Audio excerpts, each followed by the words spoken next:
There's got to be a better way to do this. If only someone would walk up here right now and give me some advice. Andy, what are you doing? I'm filling up water from my roof when it's raining because they said it was a good idea to use water from my roof in my garden and stuff. Well, that's a good idea, but I think I have a better way. Oh, good. Well, show me because I'm about to get this mic wet, you know, and I'm in trouble. All right, Scott, you're going to show me how to build a rain barrel. Yeah, sure am. All right. All right, well, let's get started. Okay. First, we have our 55-gallon plastic drum. We have an atrium drain. Atrium. This is Atrium is the first daughter of Mr. and Mrs. Drain. All right, the first thing we'll do, we'll go ahead and start by putting our silcock on the bottom. I would call that a spigot. Or a spigot. So we'll go ahead and start with this. Okay.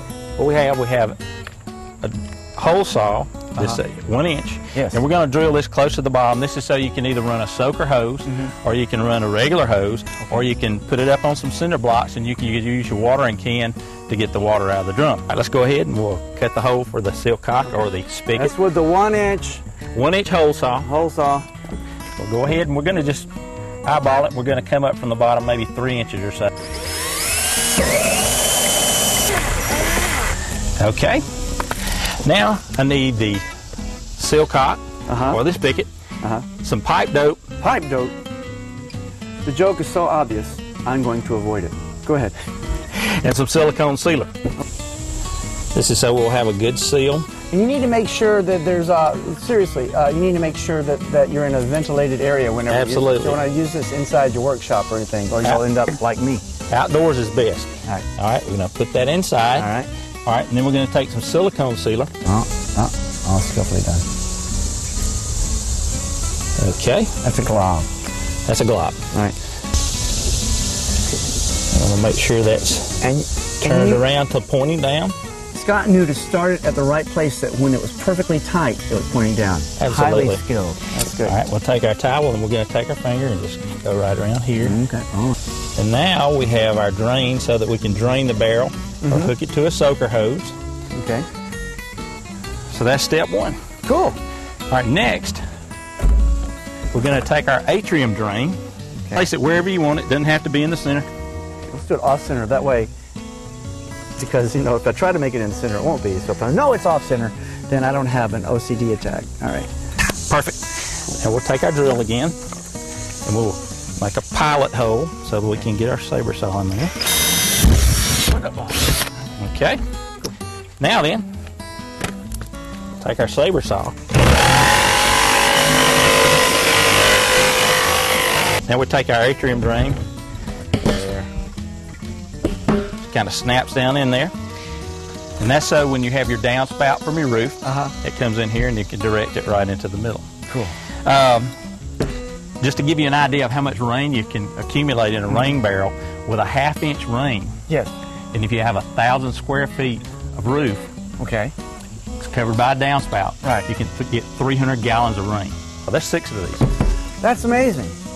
One of the benefits of having a rain barrel is you're able to divert the water away from your house. Right. So you don't get in your basement, you don't have foundation problems. good to know, man. So that's another benefit. You're running in the hose and you're taking it further away from the house.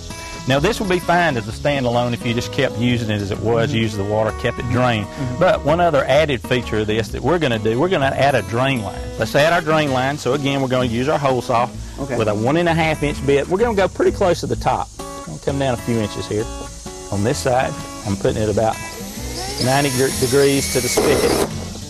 Up, tighten up a little bit. All right. Okay, have another hole in there. Cool. And so we're going to wrap this Teflon plumber's tape around the threads. Snap that off. A little pipe dope around the inside. And some silicone. Okay, we're going to insert this. Okay, so that's our overflow. And what we're going to do with this, we'll take our overflow line, and like I said, we can attach this to another rain barrel, or we can just let it run a little further away from the house. That's so cool.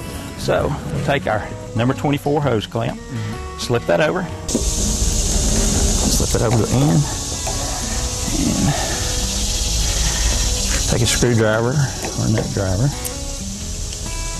Now you can buy these components individually, but I actually bought this drain line, the clamp, and the fittings for cheaper than I could have bought the pipe itself at a local home improvement store. Now the last thing we'll want to do, go ahead and take this off the top, to give you a little gravity, we'll want to set it up on some cinder blocks or elevate it somehow. You could even put it up on a bench if you want it higher. And you want to use something pretty sturdy, because you can imagine when you get 50 gallons or so of water in there, it's a lot of weight. Yeah, 8 times. Oh yeah, it's a lot of weight. That's right. So we set it up on there. Right. And now we have access. We can fill our water can. If we need to go higher, again, we put it up on the table. Cool. And we have our rain barrel. You know, what if that water becomes kind of, in there for a while? What could happen? Tell us the truth. We can take it. Yeah, mosquitoes will lay their eggs in there, and those larvae will eventually hatch. You have a little mosquito breeding canister here instead of your own little reservoir. So there's a number of things you can do. First of all, you could take this atrium drain, and you can cover that with a pair of nylon pantyhose. Another option is you could take your lid off, and when you have it full, you could pour a layer of vegetable oil on there. Yeah. And so you create a little oil slick in there that will keep the mosquitoes from either laying their eggs, or if they did hatch, from emerging. That's one way. That's kind of messy, but that's a possibility. You could also put what are called mosquito dumps, which are larvicide that you can place in there. Okay. And that's a natural microbial type thing that'll kill the mosquito larvae. All right. That's one option. Or the best option that I like, you could put you a couple of goldfish in there. What? Put you a couple of goldfish in there, and you have a couple of benefits. You got them to eat the mosquito larvae in there, but also their waste creates the ammonias, creates nitrogen. Get out! Yeah, so just make sure you feed them every once in a while. Yeah. How much all this cost? The rain barrel was $20. Again, it's a salvaged rain barrel. Yeah. For the atrium drain, the hose, and the hose bib, all the components, and you probably have some of the other stuff. Sure. You're probably looking at about another $20 or so. So for $40, you got this. If you go out and buy a commercial-made rain barrel, you're probably looking at about $75. Right.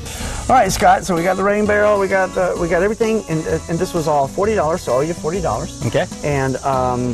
And you let me use power tools, and you're the first person to ever let me use power tools in my whole life. So I appreciate that. And that was so cool. And for more information, go to SaveWaterNewton.com. Go there now.